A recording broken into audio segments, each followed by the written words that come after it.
예, 우종창 기자입니다. 오늘은 뭐 제가 다른 것보다는 박근혜 대통령께서 앞으로 어떻게 될 것인지 그런 문제에 대해서, 그리고 일부 언론에서 지금도 보도가 되고 있는 국정농단, 최서원이가 국정농단을 했다는 그게 전혀 사실이 아니라는 것, 그 두 가지 위주로 제가 말씀을 좀 드리고, 그 다음에는 여러분들께서 궁금해하신 게 있으면 저한테 물어주십시오. 그런 식으로 제가 조금 이야기를 하겠습니다. 이게 지난 토요일날, 그러니까 태극기 집회가 끝난 그날 TV조선에서 박근혜 대통령께서 형집행 정지 요청을 철회하셨다 하는 그런 보도를 했습니다. 그런데 그 보도가 전혀 사실이 아닙니다. 일단 거기서부터 제가 좀 말씀드리겠습니다. 박근혜 대통령께서는 형집행 정지를 요청하신 적이 없습니다. 사실은. 그러니까 대통령의 입장은 2017년 10월 16일 날, 그러니까 추가 구속영장이 발부된 날, SK 89억 뇌물 요구 사건, 제가 추가 구속영장이 발부된 날 재판을 거부하면서 대통령께서는 분명히 입장을 밝혔습니다. 그때 분명하게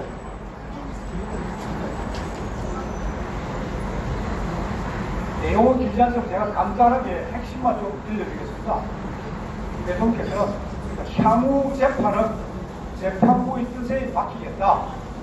더 어렵고 힘든 과정을 겪어야 할지도 모르겠다. 그러나 포기하지 않는다.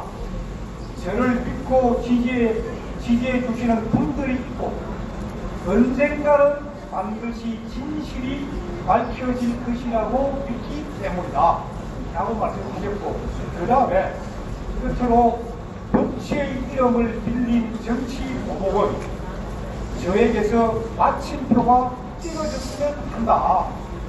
이 사건의 역사적 응애와 책임은 제가 지고 가겠다. 모든 책임은 제게 묻고 저로 인해 법정에선 공직자와 기업인에게 관용있길 바란다. 이게 대통령의 뜻입니다. 대통령께서는 언젠가는 진실이 밝혀질 것이다 하는 걸 믿고 계시고, 그리고 지금 진행 상황을 보면은 진실이 밝혀질 가능성이 조금씩 자꾸 커지고 있습니다. 그러면은 형집행 정지 이게 왜 갑자기 나왔느냐? 그러니까 올해 2019년 4월 16일 날이 SK 89억 뇌물 요구 사건, 그 추가로 발부된 구속영장의 구속집행이 만료가 되는 날입니다. 그러니까 사람을 감옥에 가둬놓고 자유를 빼앗을 경우에 유일하게 할 수 있는 게 구속영장입니다. 형이 확정되기 전에는 절대 감옥에도 못 가두지만 구속영장이 아니고는 감옥을 가둘 수 없습니다. 그런데 1차 구속영장을 발부해가 대통령을 구속시켰다가 추가로 김세윤 재판장이 추가로 구속영장을 발부를 한 게 그게 2019년 4월 16일 날 끝이 나는데, 그러면 추가 구속영장이 끝나면 풀어줘야죠. 석방을 해야죠. 석방을 안 하고 검찰이 그날 무슨 일을 했느냐? 2019년 4월 16일 날 밤 12시 딱 자정이 되니까 검찰이 다른 죄로 형집행을 합니다. 그게 뭐냐? 공직선거법 위반이에요. 이제는 확정된 기간. 그러면 그 사건은 이미 2018년 11월 28일 형이 확정이 됐습니다. 대통령께서 아예 상고를 안 하셨기 때문에. 그럼 그때부터 형집행을 하면 됩니다. 그런데 검찰이 형집행 안 한 거예요. 안 하고 있다가 SK 89억 이게 구속집행 이게 완료가 되니까 그제서야 부랴부랴 대통령 옷을 기결수에서 기결수로 바꾸고 다시 형 집행을 한 겁니다. 그래서 대통령께서는 가만히 계셨는데 유영하 변호사가 이거는 잘못됐다. 그리고 대통령 건강도 안 좋으시니까 이제는 형 집행을 해야 된다. 그러니까 대통령께서는 이미 공직선거법으로 2년형이 확정되었기 때문에 보석 같은 건 안 됩니다. 형 집행, 나머지는 사면입니다. 그 외에는 석방되는 길이 없습니다. 그래서 유영하 변호사가 대통령의 건강이 좋지 않다. 건강이 이 수용생활 하는데 이거 굉장히 불편하니까 형 집행을 정지해달라 하고 요청을 했는데, 그러면 형 집행 정지를 요청할 수 있는 사람이 누구냐? 그건 대통령 본인하고 관계인이에요.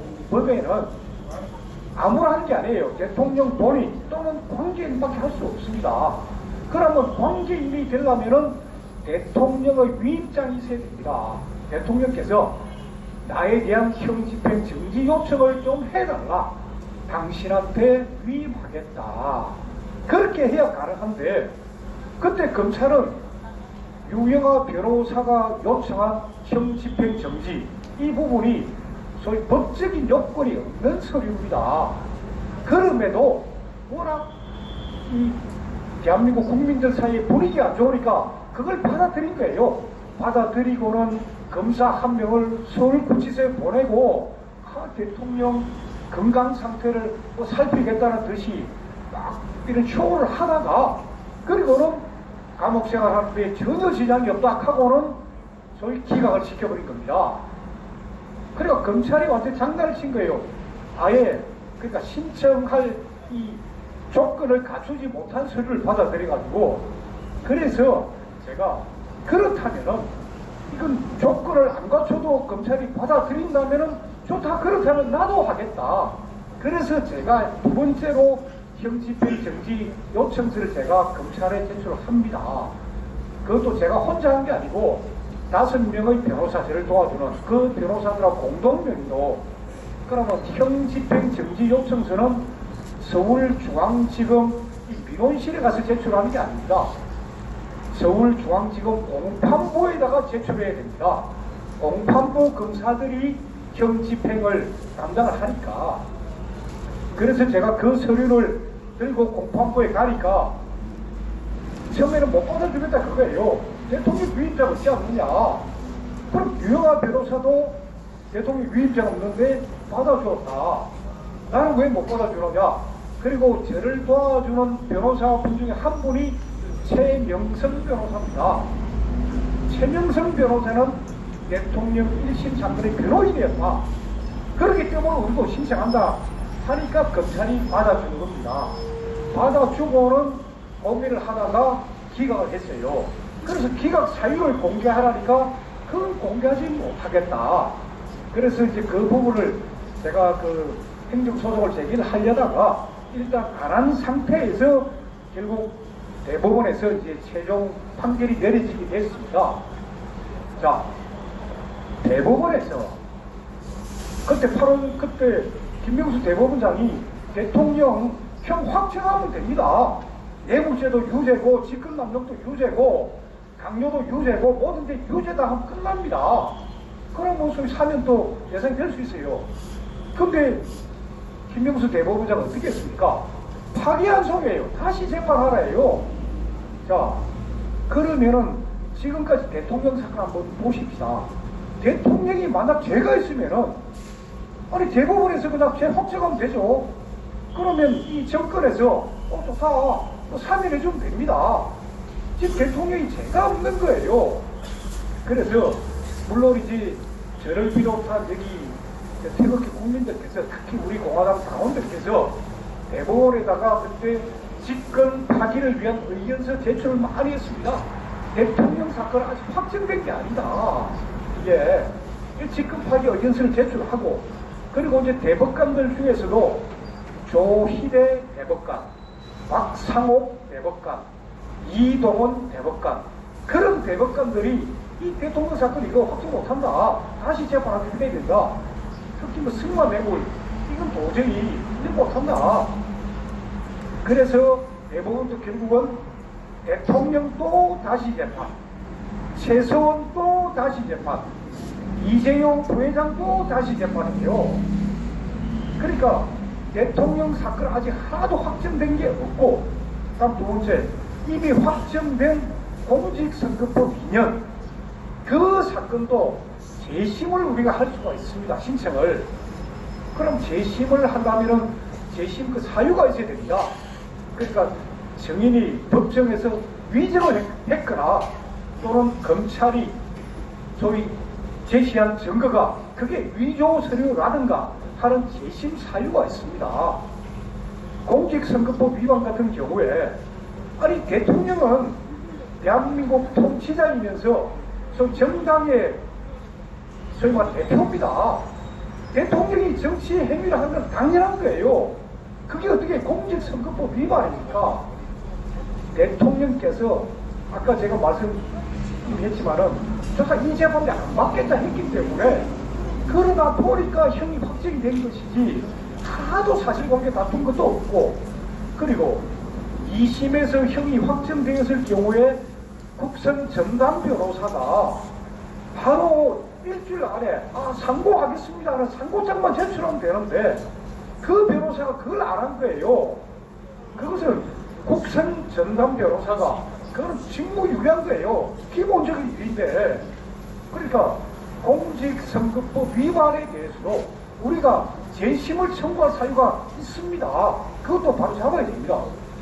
자, 지금 대통령께서는 소위 형이 하나도 확정이 안 돼 있고, 그래서 굳이 형 집행정지 요청 본인도 안 하신 거예요.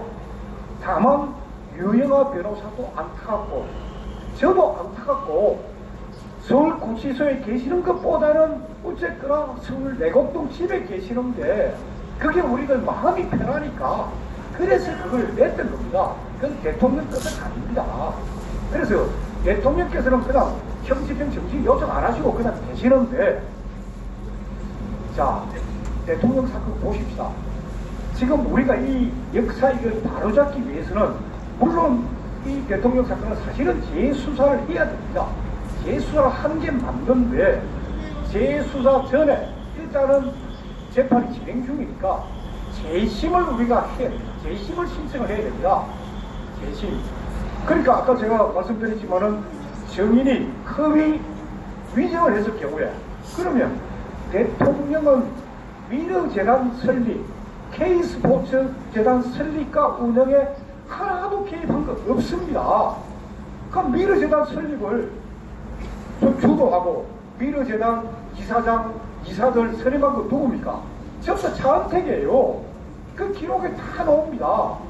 대통령은 미르재단 만들어라. 그리고 기업 회장들한테 재단 만드니까 돈 내놓으세요. 그런 말 한 적이 없습니다. 기록에도 검찰이 이게 증거입니다 한 제시한 기록도 그것도 사문서를 제시한 거예요. 그래서 제가 다 책에다 그걸 다 밝힙니다. 그러면은 그거 안에 보세요. 차은택이 헌법재판소에서 얼마나 규정하고 법정에서 얼마나 규정하고 그게 바로 재심 사유가 되는 겁니다. 그리고 검찰이 소위 박근혜 대통령이 미르재단 설립을 지시하게 된 근거는 이 청와대 이 서류도 악하고 한 장을 제시했습니다. 그런데 그 서류가 청와대 공식 서류가 아닙니다. 청와대의 한 행정관이 안종범의 지시를 받고 나름대로 이런 식으로 하면 어떻겠습니까 하고 만든 시안이에요. 결제 라인도 없고 한 장짜리예요. 그걸 검찰이 이게 증거다 하고 제시한 거예요. 그러니까 대통령은 아니 이거 청와대 공식 문서 아니다. 내가 이거 보고받은 적 없다. 검찰에 다 진술하셨어요. 그거를. 그런데 이 판사들은 이 대통령 이 기록을 이 수많은 기록 다 못 봤으니까 검찰은 증거를 제시했다. 이런 청와대 증거를 제시했다. 대통령은 뭐 보고받은 바 없다니까 대통령이 거짓말 하는구나. 그렇게 해서 구속영장이 떨어진 거예요. 이런 걸 이제 다 잡아야 됩니다. 그래서 대통령 사건을 지금 우리가 지금 단순하게 우리가 무죄 석방 그 주장하시는데 무죄 석방을 요구하기 전에 밟아야 절차가 일단 재심입니다. 법적으로 완벽하게 밟아야 되죠. 재심을 하고 그 다음에 이거 재수사를 해야 됩니다. 이 사건에서 미르재단이나 K스포츠재단 설립 과정에서 제일 중요한 역할을 한 게 차은택인데, 차은택은 소위 이 대통령 사건의 고발장이 2016년 9월 29일 날 검찰에 제출됩니다. 그날 고발장 제출된 그날 저녁에 김포공항에서 비행기를 타고 중국으로 도망갑니다. 차은택이가. 그리고는 안종범, 최수원, 정호성 비서가 구속되고 재판 진행 중일 때 한국에 들어와가지고 인천공항에 내려가 모자 벗고 대머리 보여주면서 국민 여러분 죄송합니다. 그리고는 자기 책임을 모면하고 그리고는 자기가 회사 돈 20억 횡령도 있습니다. 그래서 제가 감옥 가겠습니다. 이거. 자, 검찰이 그 차은택 상대로 미르재단 설립 과정, 미르재단 이사장 인선 과정, 미르재단 상임 이사, 이한선 이사예요. 이한선 그 인선, 그 모든 것들을 다시 수사하면은 대통령 공소장이 거짓말이 되는 거예요. 그러니까 차은택 상대로 그걸 수사를 안 하고 대신에 차은택이가 헌법재판소하고 법정에 나가 모든 것을 대통령이 했습니다 하고 거짓말을 한 겁니다. 그게 전부 위정이에요. 그런 것들을 바로잡아야 되고, 그리고 차은택 같은 경우에 재수사를 해야 됩니다. 그러니까 미르재단 사건, K스포츠 사건, 승마뇌물 사건, 이 모든 사건에서 이걸 하나의 범죄로 봤을 경우에 범죄를 저지른 사람은 범행의 동기라는 게 있습니다. 왜 범죄를 저질렀을까? 자, 원한이냐 복수극이다, 아니면 지정관계다, 아니면 돈 먹으려고 했다, 아니면 이끌어 먹으려고 했다, 뭐 동기가 다 있어요. 그러면 이 대통령 사건 18가지 혐의, 이 전반적으로 보면은 경제적 이득을 취한 사람이 있습니다. 그게 범행 동기예요. 차은택 같은 경우에 이미 2016년도 국가 예산 1,300억을 지가 마음대로 유용했습니다. 미르재단 하면서 미르재단 돈 빼먹고 광고 빼먹고 굉장히 금전적 이득을 취한 게 차은택입니다. 그건 전혀 지금 모르는 상태에 넘어가고 있는 거예요. 안종범도 보세요. 뇌물로 지금 징역 5년을 받았는데 안종범도 뇌물 7천만 원 먹었어요. 대통령 뇌물 먹은 게 어디 있습니까? 최서원 보세요. 최서원이가 소위 뭐 상품권 하나 받았습니까? 무슨 점심 얻어먹은 적 있습니까? 어디 누구 뭐 인사그 개입에 돈 먹은 적 있습니까? 최서원 피고인이 유일하게 받은 거는 샤넬백이에요. 샤넬백 하나. 그러니까 샤넬백 그 부분도 소위 괜찮은 중소기업, 그 회사 제품을 좀 대기업이 섰으면 좋겠습니다 하는 그런 거, 그 바람에 샤넬백 하나 받았는데 그 부분 다 인정했습니다. 그 외에 최서원이가 돈 먹은 게 어디 있습니까? 재판까지 하나도 드러난 게 없습니다. 자, 또 그 다음 보세요. 자, 최서원이가 맞아 국정농단을 했다고 치면은, 자, 장관을 만나든 차관을 만나든 아니면 기업체 총수를 만나든 기업체 높은 사람들 만나야 될 거 아닙니까? 최서원이가 누구 만났어요? 유일하게 고영태, 노승일이, K스포츠재단 사업부장 노승일이, 박헌영이, K스포츠재단 과장하는 박헌영이, 일마들이 롯데그룹하고 SK그룹하고 포스코그룹과가 전부 상무를 만난 거예요. 그래서 니 왜 만났냐니까, 최수원 회장이 가라고 해서 가서 만났다. 아니, 롯데나 SK나 포스코가 최서원이라는 존재를 어떻게 합니까? 아무도 모를 텐데, 최서원이가 장관 차관 만난 적도 없는데 그건 왜 가능했느냐? 안종범 경제수석이 전화를 했기 때문에 가능했던 거예요. 안종범이 지시대로 다 했던 거를 전부 다 최서원을 주장하고 있는 거예요. 그러니까 그 안종범 행위에 대해서도 우리가 책임을 물어야 됩니다. 그 안종범 진술, 안종범의 법정 정언이 위정이라는 걸 다 밝혀내가지고 다시 그 재심을 빼야 됩니다. 그러니까 뭐 오늘 보니까 뭐 동아일보 사설에서 뭐 박근혜 대통령 뭐 탄핵의 책임은 있다. 뭐 최순실 여자한테 국정농단 뭐 맡겼다? 아니 증거가 어디 있습니까? 전혀 없는데. 최서원은 제가 쭉 봤을 때, 자, 2014년까지는 대통령 주변에 있었던 게 맞습니다. 그럼 대통령 주변에서 뭘 했느냐? 대통령 옷을 담당했어요. 대통령 옷, 그것도 별거 아니에요. 디자이너 두 명이고 그 기록이 다 있습니다. 그 보면은 대통령께서는 한 달에 소위 자켓 한 벌이에요. 바지, 자켓, 바지. 블라우스 같은 거는 아예 막 막히고 안 하고 그런 분이에요. 그런 옷들, 그거를 최소원이 담당을 하다가 2014년 12월 2일날 세계일보에서 정윤의 문건을 보도를 합니다. 정윤의 문건. 거기에 정윤의 최소원 이름 다 나옵니다. 그때부터 최소원은 더 행동 조심해야죠.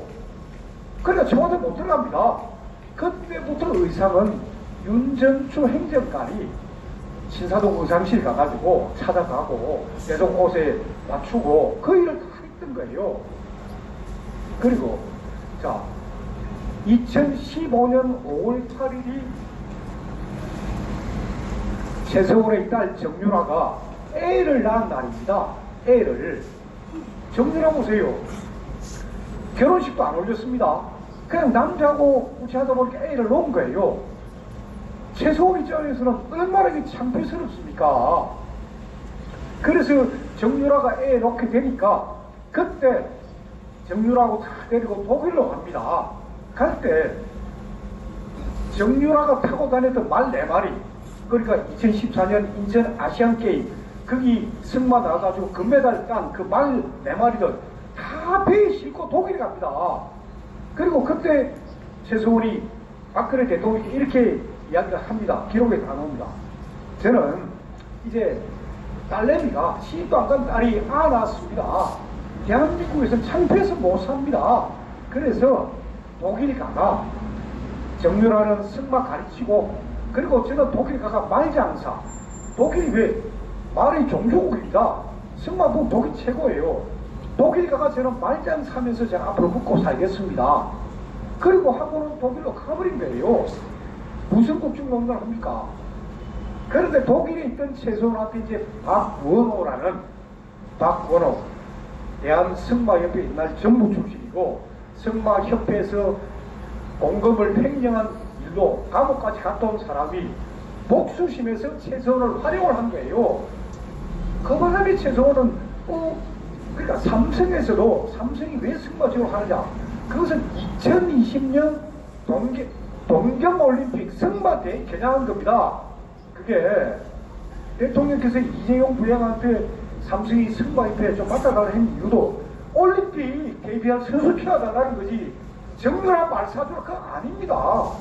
그건 박원호 주장이에요. 박원호 주장 하나밖에 없어요. 기록 속에 다 보면 나오니까. 그래서 박원호가 이제 삼성전자 사장 겸 대외 담당 사장 겸 승마협회 회장인 박상진을 꼬아가지고 그러면 삼성전자가 소위 그 올림픽 승마 지원을 해야 되는데, 그러니까 파스포트에 맡겨가 그래 뭐 정유라도 줘라고 좀 합시다 이렇게 해서 막는 거예요. 그러니까 원래 처음에는 그것도 코아 스포츠가 그걸 계약하는 게 아니고 독일의 유명한 승마 소위 관리하는 그 전문가들한테 맡기려고 했는데, 그때가 2015년인데 이미 중국하고 일본에서 독일의 그 승마 그 지도자들 전부 다 계약을 다 맺어버린 거예요. 한국은 계약을 맺고 싶어도 맺을 데가 없으니까 그러면 우리 힘으로 하자. 그래서 코아스포츠라는 회사를 남의 회사, 그 코아스포츠라는 회사가 이제 언론에도 보겠죠. 마인츠 구호구라는 독일 회사예요. 독일 회사인데 이 마인츠 구호구라는 회사를 만든 사람이 코이퍼스라는 독일인입니다. 그리고 이 사람은 또 승마, 독일 승마협회 임원이고, 그래서 그 사람 회사를 사가지고 코아 스포츠로 바꾸면서 고이퍼스하고 박승관이라는 독일 시민권자인 한국계 변호사가 공동대표가 되어가지고 합법적으로 돈을 받고 합법적으로 독일에 세금을 내고 다 그런 겁니다, 이게. 그게 무슨 페이퍼 컴퍼니입니까? 그거 주장한 게 노성일이에요. 아니, 노성일이는 그럼 뭐 독일에서 왜 텔레비 보셨을 거예요. 수염 빡 기르면서, 그리고 뭐 국수 간장에 뭐 찍어 먹고 아무것도 없어서 그러니까 그게 나오는데, 그게 노성일의 쇼입니다. 그게 국민들이 쏜 거예요. 그럼 노성일이가 왜 그랬느냐? 노성일이는 노성일을 살아온 김경은 검찰 진술조서에도 나오고 자기 책에도 나옵니다. 돈에 굉장히 쪼달렸던 사람이에요. 카드 돌려막기 하고. 그래서 이혼을 2번이나 합니다. 그러다가 2015년도에 최서원의 운전기사로 독일에 갑니다. 운전기사로. 그래서 최서원이 프랑크푸르트 공항 내렸다 하면 차 올라가고, 그리고 모셔오고, 그리고 이 호텔에서 공항까지 모시고, 전부 다 그런 생활만 한 거예요. 그러다가 어느 정도 생활이 되니까 한 3개월쯤 됐을 때 최서원한테 부탁을 합니다, 노성일이가. 그때 노성일은 어쩌나 코아 스포츠가 정식 회사니까 취업비자 다 있으니까 지금 복권받고 다 있는 거예요. 그래서 부탁이, 자기가 좋아하는 여자가 있다. 이 여자하고 결혼하고 싶은데 이 여자 독일 취업비자 좀 내달라. 그걸 최소리가 노한 거예요. 아니, 당신은 2번 결혼하지 않았느냐? 거기 자식들 있지 않느냐? 그 자식들 어떻게 버릴 거냐? 한국 가라. 당신 지금부터 안 된다. 한국 가는 게 목적이 당신이었으면 안 된다. 그래 돼가지고 결국 한국 가라는 걸 안 가고 버티면서 그냥 국수 이렇게 간장에 말아먹고 거기에 수염 기르고, 그리고 결국 그 사귀던 여자가 디셀도르프로 모시고 가가지고 디셀도르프에서 비행기 타고 노성일이 오게 되는 거예요. 그러니까 노성일 말이 우리 다 속은 겁니다. 그래서 이 모든 진실들을 제가 일고를 쓸 때는, 일고는 대통령 사건이 워낙 방대하다 보니까 일단 개요. 전체 줄거리를 쓰자, 보여주자. 그래서 언론과 검찰, 그 다음에 지금 제일 우리가 놀랬던 게 태블릿 PC니까 태블릿 PC는 날조된 거다. 그 다음에 이제 대통령 사건의 재판하고 감옥 생활만 제가 이제 소개를 했고, 이건부터는 이제 미르재단 설립의 진실이에요. 검찰 제시한 그 근거 서류들, 증거들, 이게 전부 다 허위 서류라는 거. 그리고 승마, 이거 다 밝히고, 최소라고, 여러분들도 아실 거예요. 테스타로사 카페라는 거. 테스타로사 카페, 최소라고 전혀 무관합니다. 그 카페는 뭐냐? 차은택이 사무실이 강남에 있습니다. 아프리카 픽처스라는 회사. 그 회사에 50m 옆에 떨어져 있어요. 테스타로사 카페가 2층짜리 가정집을 개조한 카페입니다. 제가 현장을 가봤어요. 1층은 그냥 평범한 사람들 차 마시는 데고, 2층은 조금 고급 성민으로 와서 음식 먹고 하는 데예요. 차은택이 아지트에 거기가. 최서원의 미성빌딩은 어디냐? 신사동, 압구정동 쪽이에요. 미성빌딩하고 테스타로사 카페 가는 거리가 3km입니다. 제가 보니까. 차은택의 사무실하고 테스타로사는 50m입니다. 이 전부 다 차은택 거예요. 테스타로사 그쪽도 아니, 주인은 다른 사람이고 사실상 주인이 차은택입니다. 거기서 만나고 거기서 나고, 이 아프리카 픽처스 옆에 미르재단 사무실이 있습니다. 미르재단도 그 옆에 K스포츠재단 사무실이 있습니다. 이 활동 반경이 전부 다 차은택하고 가깝지 최소라고 엄청나게 떨어져 있습니다. 그러니까 차은택이가 다 한 거예요. 거리상으로 보더라도. 그래서 그 모든 것들을 다 밝혀야 이제 판사 솔직히 기록만 받고, 그 기록이라는 것도, 미르재단 기록을 한번 보려면은 대통령 진술도 봐야 되고 최소원의 진술도 봐야 되고 안종범 진술도 봐야 되고 그것만 봐서는 안 됩니다. 차은택이는 아예 진술 안 했으니까 빠져있지만 최상목 경제비서관 진술도 봐야 되고 방기선 경제수석실 선임행정관 진술 조서도 봐야 되고 김건훈 그리고 안종범의 전속보좌관 그 진술 조서도 봐야 됩니다. 그걸 봐야 다 보입니다. 안종범 전속보좌관 검찰 조사받을 때 제일 중요한 게 미르재단 설립일을 대통령이 지시한 날짜 아닙니까? 검찰 주장은 7월 25일이다. 2015년 7월 25일이 뭐다? 대통령이 재벌 총수 7명 만난 날 그날 돈 내라라고 했으니까 그날 지시했다. 저때 우리 이래 알고 있습니다. 근데 김건훈이가 방금 그 소리 지가 이제 안종범이가 청와대 온 이후에 행적을 쭉 적는 거 보면은 미르재단 설립일 해가 2015년 7월 25일 해놓고는 물음표를 써놨습니다. 물음표. 캐시온 마크를 붙여놨어요. 그래서 담당 검사가 물어봅니다. 아니 이게 왜 캐시온 마크냐? 그러니까 자기는 몰랐대요. 미르재단 설립일 이날인 줄. 그럼 네가 어떻게 알았느냐? 경제수석실 선임행정관한테 물어보니까 그날쯤 같다라고 하더라. 딱 그거예요. 그래 되니까 김건훈하고 안종범이가 같이 조사를 받습니다. 그러니까 안종범이가 그 내가 이야기해주지 않았냐고 7월 25일이라고. 그러니까 김건훈이가 할 수 없이 예 수석님 그때 지시하셨습니다. 그때 이미 만든 거에는 7월 25일인지 아닌지도 모르고 안종범이가 대통령으로부터 미르재단 7월 25일날 설립하라고 지시를 받았으면은 제일 먼저 어떻게 하겠습니까? 자기 전속 보좌관 불러가지고 대통령 지시 떨어졌다. 오늘부터 비상이다. 전속 보좌관 알아야 될 거 아닙니까? 전속 보좌관 자체가 미르재단 설립일을 모르는 거예요. 그러면 미르재단이 그럼 언제 설립됐다고 검찰은 주장하느냐? 검찰 공소장에는 2015년 10월 19일입니다. 대통령께서 재벌 총수 만난 거는 7월 24일, 25일이고 미르재단 설립은 10월 19일이에요. 어떻게 그럼 대통령 지시했는데 왜 안 합니까? 안종범이가? 모든 게 이게 하나도 석연치 않습니다. 대통령 사건은. 그래서 이 모든 것들을 제가 이제 밝혀가지고 이거 우리가 진실을 알아야 되고 이걸 역사의 기록을 해야 됩니다. 해야 되고 지금 여러분들께서 걱정을 하시는 게 빨리 대통령을 사면을 풀어달라고 이렇게 이야기하시는데 대통령 사면 가능하면 요구하지 마십시다. 대통령 사면 가만히 계셔도 됩니다. 제일 걱정되는 게 이제 다시 서울구치소로 가느냐 하는 문제가 지금 제일 걱정되는데 지금 분위기는 절대 대통령은 서울구치소로 갈 일은 없습니다. 일단 그리고 12월 18일 날인가 그날이 이제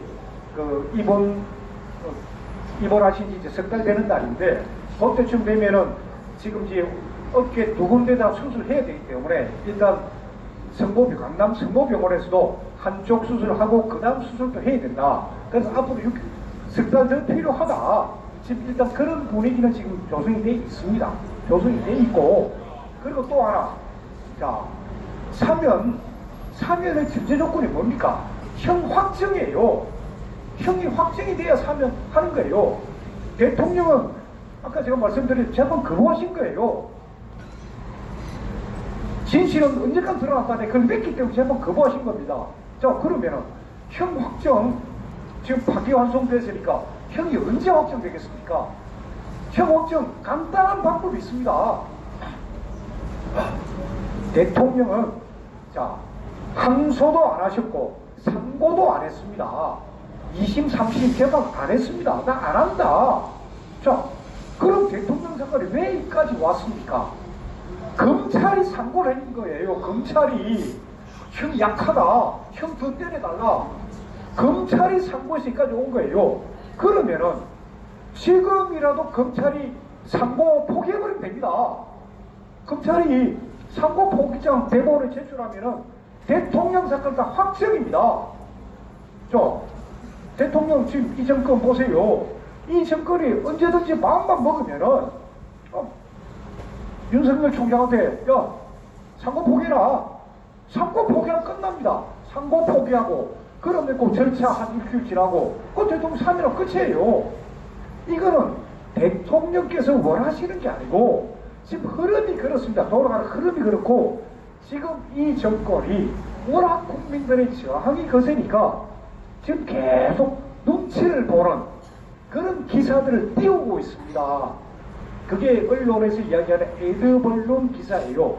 띄워놓고 국민 반응 한번 보고 좋으면은 채택하고 반응이 안 좋으면 버리고. 그러니까 TV조선보도도 그렇고 지금 동아일보 사설도 그렇고 보면은 이제 박근혜 대통령 문제 계속 나옵니다. 그동안 보세요. 누가 대통령 신경 썼습니까? 기승 언론이 유일하게 우리 공화당 태극기 국민들이 토요일마다 태극기 들었지.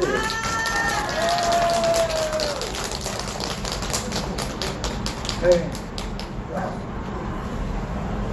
그러니까 지금 민심이 바뀌고 있기 때문에 어쩔 수 없이 지금 정부도 눈치를 보면서 그리고 또 이 좌파들이 어떤 반응을 보일지 모르니까 한번 슬쩍 기사를 보내는 거예요. 지금 슬쩍슬쩍 흘리고.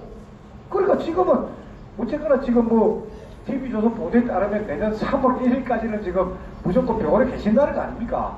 그러니까 내년까지는 일단은 대통령은 계시는 쪽으로 지금 방향 잡혀 있는 것이고, 그리고 자, 형 집행 정지도 이거는 윤석열이가 아닙니다. 형 집행 정지는 서울구치소를 관할하는 검찰청의 검사입니다. 서울 공판부 검사고 서울중앙지검장 배성범 검사가 합니다. 그리고 여러분들께서 지금 조금 모르시고 있는 게 지금 뭐 윤석열 총장이 엄청나게 수사를 잘한다? 그건 전혀 아니에요. 검사들이 잘하고 있습니다. 자, 조국 가족 수사 검사들이 다 하고 있는 거예요. 검사들이. 윤석열 지시가 아닙니다. 그리고 대통령 공소장하고 정경심의 공소장하고 비교해보세요. 대통령 공소장은 이게 이어지지가 않습니다. 범죄가. 무슨 말 몰라요. 정경심 공소장 81페이지짜리 저도 다 읽었습니다. 그거 보세요. 딱딱 범죄 사실만 딱딱 적어놨어요. 범죄 사실만. 검찰이 완벽하게 담당 검사가 완벽하게 수사를 한 것이고, 그리고 담당 검사들이 그런 수사에 대해서 윤석열 총장 지가 뭔데 하라 마라 소리를 합니까? 검사도 각자의 따지고 보면 뭐 큰 의미나죠. 각자의 따지고 보면 헌법기관이라 준사법 기관입니다. 검사도. 그러니까 윤석열한테 기대를 끌지 마시고 지금은 이 태극기 민심이 바뀌고 있는 것이고, 그리고 여러분들께서도 잘 알고 계시는 분은 알고 계시겠지만은 사실은 이 태극기 집회에 나오신 분들이 진짜 대단한 분들 많습니다.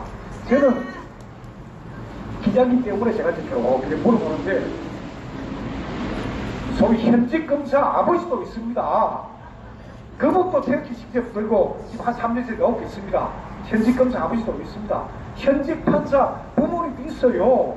거기 현직 변호사도 있습니다. 여기에 나오신 분들 과거 대기업에 전부 다 임원 하셨고 계열사 사장하신 분들 큰 태극기 집회에 나오십니다. 지금 이런 분위기가 있기 때문에 검사들도 아니 자기는 대통령 사건 수사하면서 자기 아버지는 토요일마다 태극기 들고 나가시는데 지금 이게 지금 우리 대한민국 현실이에요. 지금. 그러니까 지금 우리가 사면을 해달라, 형 집행 정지를 해달라, 그걸 할 필요 전혀 없습니다. 그냥 지금 흘러가고 있는 것이고, 대통령께서는 일단은 몸이 일단 편하시니까, 그리고 함부로 갈 거리는 없으니까 이제는 우리가 재심 그리고 뭐 재수사 이런 쪽으로 가야 됩니다. 그러면서 지금 많은 분들이 이제 대통령만 쳐다보고 있는데 제가 볼 때 대통령께서는 절대 쉽게 말하실 분이 아닙니다. 설사 내곡동에 가셔도 먹으라고 이야기하실 분 아니에요. 가만히 계실 분이지 진짜 중요한 순간에 뭘 하시지. 그러니까 여러분들도 대통령 메시지 꼭 그것만 쳐다보지 마세요. 여러분들께서 하시면 됩니다. 여러분들께서 대한민국 살리는 일을 하시면 되는 거예요. 그러면 그게 바로 대통령이 바라는 거예요.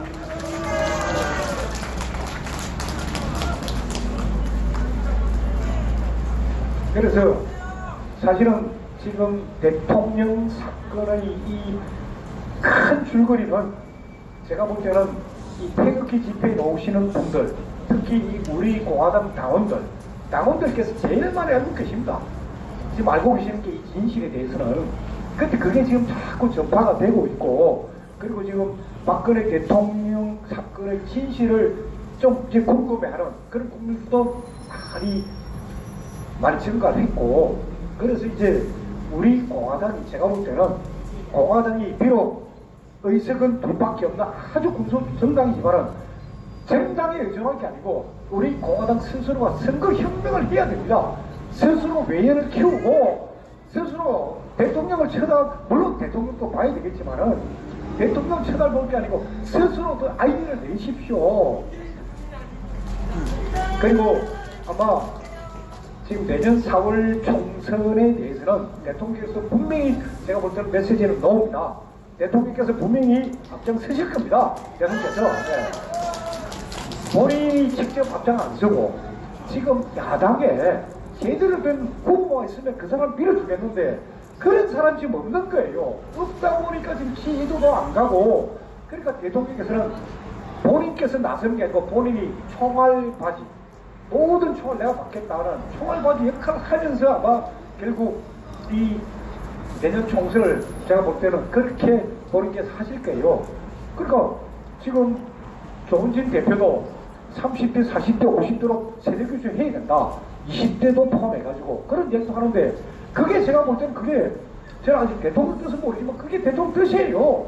이제 대한민국 세대교체 하면서 젊은 사람들의 아이디어, 그리고 나이 드신 분들의 연륜, 이게 합치면 대한민국 되는 겁니다.